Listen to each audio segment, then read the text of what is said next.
नमस्कार साथियों, पिछले वर्ष का महाकुंभ सबको याद होगा। शायद अभी तक किसी ने उसके भूले नहीं होंगे। भगदड़ भी हुई, कई बातून बिक गए और कई वायरल हुए फेस। किसी की आंखें देखी गई तो कोई बाबा बन गए बहुत बड़े। तो इन तमाम सब मुद्दे थे पिछले साल महाकुंभ में और प्रचार प्रसार पर जोर कर दिए गए। लेकिन इस साल प्रयागराज के कुंभ मेले में विवाद कुछ और है, चर्चाएं कुछ और हो रही हैं। कहीं सरकार वर्सेस बाबा हो जा रहा है तो कहीं किसी संत का सर्टिफिकेट मांग लिया जा रहा है। अभी तक पहचान मांगी जाती थी आधार कार्ड से, अभी रोहिंग्या मुसलमानों के पहचान पूछे जाते थे। अब सनातन धर्म के नींव, सनातन धर्म के रीढ़ की हड्डी कहे जाने वाले शंकराचार्य से उनके शंकराचार्य होने का सबूत मांगा गया कि आप शंकराचार्य हैं या नहीं। एक तरफ जहाँ पे सरकार बटोगे कटोगे के नारे लगाकर हरियाणा चुनाव जीती, राजस्थान में चुनाव जीती, मध्य प्रदेश में चुनाव जीती, दिल्ली में चुनाव जीतते चले गए। यहाँ तक कि भी हाल ही में बिहार में भी चुनाव हुआ, वहाँ पे हिंदू वोट बैंक की राजनीति करके चुनाव जीते गए। 2026 में यूपी में चुनाव है, लेकिन मुद्दा गर्म है। मुद्दा इसलिए हम कह रहे हैं गर्म है क्योंकि उत्तर प्रदेश के डिप्टी सीएम केशव प्रसाद मौर्य जी कह रहे हैं शंकराचार्य स्वामी अवधूतेश्वरानंद महाराज के चरणों में गिर जा रहे हैं। और एक तरफ योगी आदित्यनाथ है जो गोरखनाथ मठ के मठाधीश, उनकी तरफ से कहा जा रहा है कि उनका तो बयान नहीं आया, उन्होंने कालनेमी शब्द का प्रयोग किया कि सनातन में कुछ कालनेमी है जो सनातन को बदनाम कर रहे हैं, सनातन को तोड़ रहे हैं। और योगी आदित्यनाथ का ही बयान था कि बटोगे तो कटोगे, संत आपस में बट रहे हैं। इन तमाम मुद्दों पे हम जनता के बीच में आए और हमारे सामने स्वामी अवधूतेश्वरानंद महाराज का शिविर है प्रयागराज में, यहीं पे हम खड़े हैं और हमारे साथ कुछ स्वामी जी के भक्त हैं और सनातन प्रेमी हैं। इनसे पूछते हैं, क्या नाम है सर? नोएडा के चलते मेरी दादी दादा 14 वर्ष का निवास किए हैं। हम लोग ब्राह्मण हैं और सनातनी हैं। यह जो घटना हुई है उसके देख कर हृदय में बहुत पीड़ा हुई। अभी तक हमने सिर्फ मुगलों काल में सुना था कि ब्राह्मण खड़ी के पीटा जाता था और आज ये हिंदू हृदय सम्राट की सरकार में देख रहे हैं जो कहने के लिए हिंदू हृदय सम्राट हैं, लेकिन कुछ कर्मों से मुगल को भी फेल कर रहे हैं, उनको भी पास कर रहे हैं, उनसे भी आगे निकल रहे हैं। ऐसा प्रतीत होता है।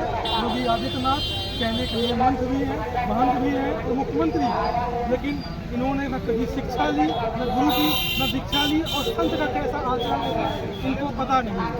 इनके कोई पारिवारिक मामा जी इनको संत दिखा दिए और ये उसका फायदा उठाकर मुख्यमंत्री बन गए तो अत्याचार किया गया। और इनके निशाने पर ब्राह्मण सबसे प्रथम पॉइंट पे हैं जिसकी हत्याएं लगातार हो रही हैं इनके राज्य में। जब इन्होंने मुख्यमंत्री पद का क्या कहेंगे कि जिस तरीके से संतों के साथ अपमानित किया गया, संतों को बाल बटुकों के शिखा को खींचा गया शासन के द्वारा और एक तरह दिया जाता है कि पैदल चलने के लिए कह रहे थे, पैदल चलने। क्या संत की महिमा को खंडित करने के लिए सरकार कितनी का दायित्व है संतों पर टिप्पणी करे? यहाँ पर पैदल चलने का कोई विवाद नहीं था, यह सुनियोजित हमला था। आप सर्कल इंस्पेक्टर आता है, ऐसा क्यों लगता है कि मैं बता रहा हूँ, सर्कल इंस्पेक्टर आता है, इनको लेके संगम मोड़ तक लेके जाता है और वहाँ 50 मीटर दूर इनसे कहा जाता है उतर। उसके बाद ये कहते हैं लाइन लगाओ। जब लाइन लगाते हैं तो पीटना शुरू कर दिया जाता है। ये क्या, इससे क्या प्रतीत होता है? इससे प्रतीत होता है कि वो भी अगर नीचे उतरे तो उनका भी काम तमाम कर दो, क्योंकि योगी आदित्यनाथ इनके सिवा, ये अपने सिवा किसी संत को ये चाहते हैं कि मैं सबसे बड़ा हूँ और मेरे से बड़ा कोई संत नहीं है, जो कि ना इन्होंने कभी शिक्षा ली ना दीक्षा ली। ये बीएससी कर रहे थे अजय विष्ट और आके इनके मामा जी ने इनको महंत बना दिया तो उसकी गद्दी का फायदा उठाया। गोरखपीठ जिसके स्थापक गोरखनाथ जी, उन्होंने जगह जगह भिक्षा लेके हिंदू मुस्लिम सभी जातियों से प्रेरणा ली। संत रविदास के भी उन्होंने उनसे भी प्रेरणा ली और ये पता नहीं कहाँ से आ गए काली नेमी, इनके ऊपर काली नेमी शब्द पूर्णतः लागू होता है। स्वामी अवधूतेश्वर महाराज ने सरकार को कहा कि औरंगजेब, तो उसके पलटवार में औरंगजेब एक प्रतीक है जिसने साधु संतों का, ब्राह्मणों का अपमान किया, हत्या की, उनकी शिखा उखाड़ के मारा। उस कर्मों से यह भी औरंगजेब कहलाए और सनातन जब तक जीवित रहेगा, औरंगजेब के साथ साथ योगी आदित्यनाथ का भी नाम कालनेमी और औरंगजेब के रूप में कहा क्या जाएगा। क्या कहेंगे बाबा जी जिस तरीके से साधु संतों का न्याय सरकार की तरफ से व्यवस्था को देखते हुए हम लोगों ने पैदल जाके वही रामभद्राचार्य भी सरकार के समर्थन आते थे। उन्होंने कहा कि सरकार गलत नहीं थी, गलत स्वामी थी। क्या ऐसा है, सरकार गलत नहीं थी, ये जगत गुरु शंकराचार्य जी है। इसको तो प्रशासन शासन सरकार सभी लोग जानते हैं, कोई छोटे मोटे संत नहीं है। भारत में संतों का ये सनातन देश है, इसमें सबसे उच्च कोटि के संत हैं। तो ये जहाँ तक प्रशासन शासन ये पूरी तरीके से फेल हो चुका है, और ये जो ब्राह्मणों के साथ में अत्याचार किया उन्होंने संतों के साथ किया है, उसका उनको खामियाजा भोगना पड़ेगा। और ये योगी आदित्यनाथ जो है इस समय सत्ता में है, संत है, तो उस वजह से उनको माफ़ी मांगनी चाहिए जगत गुरु शंकराचार्य जी से स्वयं खुद। तो ये मामला रफा दफा हो जाएगा, कोई दिक्कत नहीं है। नहीं तो अपमान जो किया है उसका तो भाई जनता देख रही है, सभी संत समाज देख रहे हैं, सभी लोग दोस्त हैं। ये बड़ी निंदनीय बात है। हमारे पास कुछ और क्या कहेंगे उनकी जो घटनाएँ हुई थी उसके बाद प्रशासन की तरफ से अलग प्रक्रिया गई, उनके पास नोटिस लगा दिया गया कि आप शंकराचार्य हैं, 24 घंटे का प्रमाण दीजिए। ये कहाँ तक आपको क्या लगता है? देखिए, सबसे पहली बात तो एक मर्यादित जगह तीर्थराज प्रयाग, जहाँ पर केवल साधु संतों के लिए ही विशेष। अगर ऐसी जगह पर संतों का सम्मान न किया जाए तो प्रशासन का कर्तव्य है यहाँ के जो भक्त हैं, साधु संत हैं, उनका सहयोग करें। लोग सहयोग भी नहीं कर रहे हैं। इसके ऊपर शंकराचार्य हैं, ऐसे शंकराचार्य कोई उपाधि आसानी से थोड़ी नहीं मिलती। कोई ये कहने की बात नहीं कि आप शंकराचार्य नहीं हैं। अरे उनके पास कोर्ट का भी प्रमाण है, पूज्य शंकराचार्य जी महाराज। और ऐसे तो एक ऐसा भी भाव अगर आए कि हाँ शंकराचार्य नहीं सब कुछ है तो सब, और कोई साधारण संत, संतों की सेवा यहाँ लोग करने आ रहे हैं, स्वयं चल कर। हम आप जितने लोग यहाँ आए हैं साधु संतों की सेवा ही करने आए हैं सब लोग। और ऐसे महासंत को आप गंगा स्नान नहीं करने देंगे, संगम स्नान नहीं करने देंगे, और निंदनीय है। ऐसा बिल्कुल नहीं करना चाहिए। सरकार को आकर के पूज्य शंकराचार्य जी स्वयं साक्षात भगवान शंकर जी के अवतार हैं। अगर भगवान शंकर जी रुष्ट हुए तो तांडव होता है। स्वामी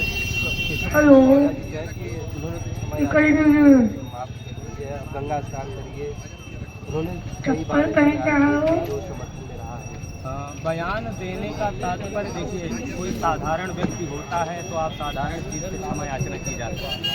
अगर असाधारण व्यक्ति है, पहली बात वैसे पूज्य शंकराचार्य जी महाराज हैं तो आप लोग डायरेक्ट वहाँ से बयान दे दिए कि हाँ शंकराचार्य जी को स्नान करवाया जाए, हम क्षमा याचना यहाँ करें। अरे आपका भी इच्छा होनी चाहिए, आप आना चाहिए, बाकायदा भक्त की तरह आना चाहिए, शंकराचार्य जी के चरणों में दंडवत करना चाहिए, प्रशासन को क्षमा याचना करना चाहिए, उनको कहना चाहिए था कि नहीं ये हमारे प्रशासन से जो अपराध है उस अपराध को हम लोग स्वीकार कर रहे हैं, बाकायदा ले जा करके स्नान करवाना चाहिए।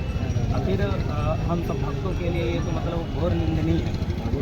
कोई जगत गुरु रामभद्राचार्य जो है वो कह रहे हैं कि स्वामी सरकार गलत है, स्वामी मुकेश्वर महाराज गलत है, और कई चीज़ें उन्होंने कहा कि हमारे बारे में भी बहुत सारी चीज़ें कहाँ रुख दिख रहा है, क्योंकि जो संत समाज है वो दो गुटों में बंटता चला जा रहा है। इससे बीच में जो भक्त हैं, जो सनातन प्रेमी है, सनातन को फॉलो करने वाले लोग हैं, वो खुद भटक रहे हैं कि आखिर पे किस गुरु की बात करें या किसकी बात ना सुने, क्योंकि दोनों संत सम्माननीय हैं, दोनों संतों के अपने अपने भक्त हैं। तो भक्तों में लड़ाई हो रही है, आपस में एक भक्त दूसरे भक्त से लड़ रहे हैं कि हमारे गुरु के ऊपर अत्याचार हुआ, हमारे गुरु को प्रताड़ित किया, हमारे गुरु को रोका गया। एक तरफ से दूसरे के भक्त जो हैं वो कह रहे हैं कि नहीं हमारे गुरु जी सही हैं। तो जो बीच में जनता पिस रही, जो सनातन भक्त पिस रहे हैं, उनके लिए क्या कहें? सबसे पहली बात तो साधु संत सब एक समान है। हम आप जितने भी यहाँ श्रद्धालु हैं, हमारे आपके नज़र में कोई छोटे संत हो, कोई बड़े संत हो, सब आपकी नज़र में एक ही समान है। सब हमारे आपके लिए पूजनीय है, सम्माननीय है। और साधु संतों को राजनैतिक माहौल से दूर रहना चाहिए। आजकल बड़ी विडम्बनाएं हैं। पूज्य महाराज जी के विषय में तो हम कुछ नहीं कहेंगे, गुरु महाराज जी के विषय में कुछ भी टिप्पणी नहीं कहेंगे, हम उनकी टिप्पणी करने योग्य नहीं है, हम नहीं समझते अपने आप को टिप्पणी करने योग्य। पर हाँ, ये ज़रूर कहेंगे कि साधु संतों का ही साथ देना चाहिए, है ना। अगर आप साधु संतों की मर्यादा बना करके नहीं चलेंगे और हम आप लोग उनके शरण में नहीं जाएंगे, राजनीतिक करने लगेंगे तो राजनेता क्या करेंगे भाई? अगर साधु संत राजनीतिक करने लगेंगे तो हम आप क्या करेंगे भाई? साधु संतों का कर्तव्य है भगवान की सेवा करना, भटकते हुए व्यक्ति को सही मार्ग दिखाना। तो हम रोज़ यही करेंगे, सभी संतों को एक साथ होकर के एकजुट होकर के महाराज जी का, पूज्य महाराज जी का साथ लेना चाहिए। इसमें सबका सहयोग होना चाहिए। अगर ऐसा नहीं होता है तो लेकिन ये एक तरह से एक अपराध सवाल और बनता है कि एक तरफ से स्वामी जी ने कहा कि मुख्यमंत्री केशव प्रसाद मौर्य होना चाहिए, इसमें भी राजनीति आ ही गई है, क्योंकि अब स्वामी जी के जो भक्त होंगे, फॉलोअर्स होंगे, केशव प्रसाद मौर्य को मुख्यमंत्री के रूप में, क्योंकि स्वामी जी ने कह दिया। तो उधर से राहुल गांधी का भी समर्थन आ गया स्वामी जी की तरफ से, और इधर अखिलेश यादव ने भी फोन कर दिया। तो राजनीति जो हो रही है, सनातन को लेकर राजनीति जो की जा रही है, मंचों से, बड़े बड़े मंचों से नाम लिया जा रहा है कि इनका फ़ोन आ रहा है, तो कहीं ना कहीं स्वामी जी को भी खुले मन से आके कह देना चाहिए कि हमें किसी भी राजनीतिक पार्टी की सपोर्ट की जरूरत नहीं है, इनसे में नहीं चाहिए। देखिए, आपने बहुत सही सवाल पूछा। स्वामी जी का कहने का तात्पर्य सिर्फ इतना है कि आपको क्षमा याचना करनी चाहिए। देखिए, अगर हमारे सम्मान पर ठेस पहुंचेगी तो हम अपने जैसे प्रयास करेंगे। स्वामी जी यहाँ पर भी गलत नहीं है, उन्होंने प्रयास किया कि भाई अगर प्रेजेंट में जो सरकार है, अगर वो सरकार साधु संतों के हित के लिए नहीं है ना, तो कोई भी हो अगर किसी का अनहित होगा तो यही कहेगा भाई ऐसे राजा हमको नहीं चाहिए। राजा वही जो राज्य बढ़ावे, राजा का कर्तव्य है राज्य को बढ़ाए, राज्य को देख रेख करे, शांति व्यवस्थाएं करें। अब कोई शांति व्यवस्था में आपत्ति आ रही, विपत्ति आ रही है तो कोई नहीं कहेगा कि हाँ आप राजनेता अच्छे नहीं हैं। अगर आप इसका सहयोग करोगे तो वही स्वामी जी कल तक तो ये भी कहा करते थे नहीं बहुत अच्छा है, स्वामी जी तो एक ही कहते हैं गौ हत्या बंद करो, है ना। पूज्य स्वामी जी हत्या पर आप काम करिए, सरकार का और जो कर्तव्य है उनका पालन करें। उसमें स्वामी जी गौ हत्या के लिए उत्तर प्रदेश में योगी आपने कई कर दिया, उन्होंने रोक रखा है, पुलिस प्रशासन बहुत सख्त है उसके लिए, जो पकड़े जाते हैं उनके पोस्टर बैनर की भी बात कही गई कि उनके पोस्टर बैनर भी लगा दिए जाएंगे चौराहों पर। इसके लिए कानून को और क्योंकि जो गौ हत्या करेगा उसको बख्शा नहीं जाएगा। योगी आदित्यनाथ का बयान शुरू से आके अब तक का बयान उनका रहा और इस पे उन्होंने कई सारी कार्रवाई की है, कई बूचड़ खानों को उन्होंने बंद करवाया है। तो एक मुद्दा और बन रहा है कि गौ माता को राष्ट्र माता का दर्जा दिया जाए। इसमें विपक्ष भी कई एंटी पार्टी को उन्होंने रोक लगाई, जैसे कि आपके कानून मंत्री, उन्होंने बहुत पुराना उनका बयान वायरल किया जा रहा है कि मैं खाता हूँ। इन सब तमाम मुद्दों को लेकर जब जनता के बीच में गौ हत्या की रोकने की बात कही जा रही है तो कहाँ बीजेपी फेल नजर आ रही है? क्योंकि आदरणीय योगी जी के विषय में आपने बात की कि हाँ वो प्रयास कर रहे हैं, इसके लिए हम सब लोग बड़े सराहनीय हैं कि हाँ बहुत अच्छा कार्य कर रहे हैं। लेकिन जो अच्छा कार्य करेंगे उसके पब्लिक हमेशा सपोर्ट में रहेंगे। अगर ऐसा नहीं होता तो दोबारा मुख्यमंत्री नहीं बनते। भाई अच्छा कुछ करते किए हैं तभी ऐसा हुआ है, और ये अच्छी बात है कि गौ माता की सेवा करें। ठीक है, गौ रास्ते में आप भी हम भी आते जाते देखते हैं तो कोई इज्जत नहीं है ना। वहीं पर कुत्ते को बढ़िया सोफा सेट में लिटाया जा रहा है ना।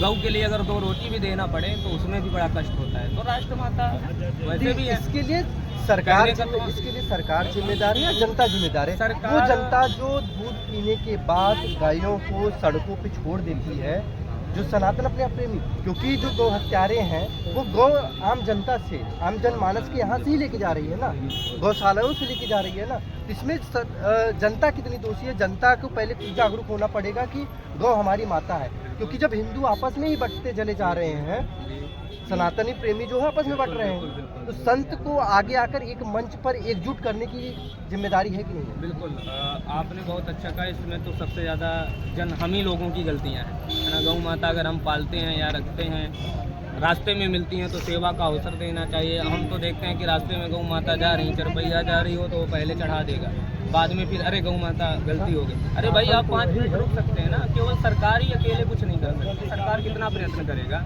सारी चीज़ें हैं। मान लिया अब इतना बड़ा महाकुंभ है, कुंभ में जन सैलाब है, सारी जन सैलाब है, तो सरकार सबके पास तो जा करके सारी चीज़ें नहीं करती, तो कहीं ना कहीं पब्लिक को भी ध्यान देना चाहिए। ऐसा नहीं है, सरकार अपने जैसे प्रयत्न कर रहे हैं, लेकिन एक वो संत भी है, योगी बाबा जी एक संत हैं, तो उनका सबसे अच्छा स्वभाव तो यही होना चाहिए कि संत हृदय नवनीत समाना, शास्त्र हमारे कहते हैं ना, रामचरितमानस में लिखा गया है कि संत हृदय नवनीत समाना, साधु संतों का मक्खन की तरह हृदय होना चाहिए। ऐसा नहीं है योगी बाबा जी पूज्य महाराज जी के पास आएंगे या कहेंगे कि महाराज जी आप अन्न ग्रहण करें और आप स्नान करें, तो महाराज जी बात नहीं मानी, ऐसा तो हो ही नहीं सकता, पक्का मानेंगे। लेकिन समस्या ये है ना कि आपको थोड़ा सा देखिए, कहीं ना कहीं हमसे पूज्य हैं, हाँ, अहंकार को त्याग करना चाहिए। जैसे अब आप हमसे पूज्य हैं तो हमारा कर्तव्य बनता है कि आपका सम्मान करें, तो यहाँ पर सम्मान की एक पौराणिक अगर बात कर ले तो हम पौराणिक में ऋषि दुर्वासा जैसा क्रोधी संत कोई नहीं था, लेकिन उनके अंदर जो उनका हृदय था वो बहुत कोमल था।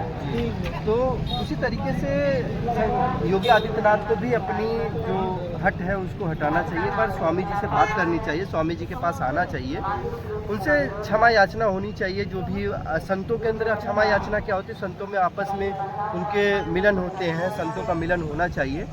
तमाम मुद्दे लेके हम आएंगे। और ये रहे हमारे, क्या नाम है प्रभु जी आपका? मेरा नाम देवेंद्र मिश्र जी भी थे हमारे साथ, और कई संतों थे, उनसे भी बात की, और कुछ स्वामी जी के भक्त थे, उनसे भी बात की कि आखिरकार कहाँ पे गलतियाँ हुई हैं और आखिर आगे क्या होना चाहिए। और संतों के बातों को लेकर जनता को आपस में नहीं भिड़ना चाहिए, क्योंकि वो संत समाज है, उनके विद्वता के परे हम नहीं जा सकते, उनके बहुत परे हैं। उनकी जहाँ पे हमारी सोच खत्म होती है तो उसके और आगे उनकी स्टार्ट हो जाती है। तो संतों की बातों को लेकर आप विवाद ना करें, संत प्रेमी बनिए, संत विरोधी मत बनिए। जय हिंद, जय भारत।